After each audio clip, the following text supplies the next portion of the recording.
ભાવનગરમાં જીવદયાનો અનોખો માનવતાનો યજ્ઞ જોવા મળ્યો। છેલ્લા 17 વર્ષથી કાર્યરત માનસ સનાતન પરિવારની બહેનો દ્વારા આ વર્ષે 454 મણ જેટલું વિશાળ કીડિયારું તૈયાર કરવામાં આવ્યું છે।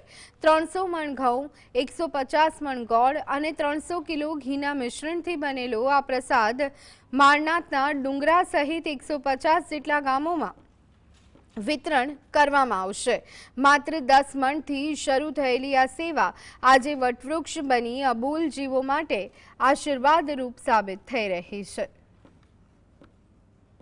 10 મણથી કરેલી હતી।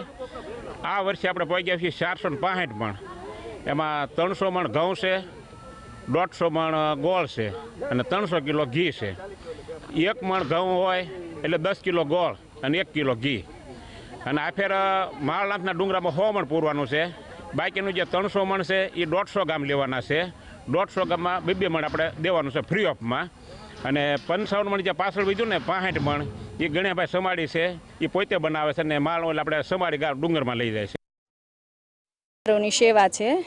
500 મણ જેટલું કીડિયારું બનાવેલું છે અને એની સેવા માટે આ બહેનો બધી આવેલી છે। તો માળનાથના ડુંગરામાં અને બીજું આજુબાજુના જે ગામડાઓ હોય એમાં 150 ગામડાઓમાં મોકલ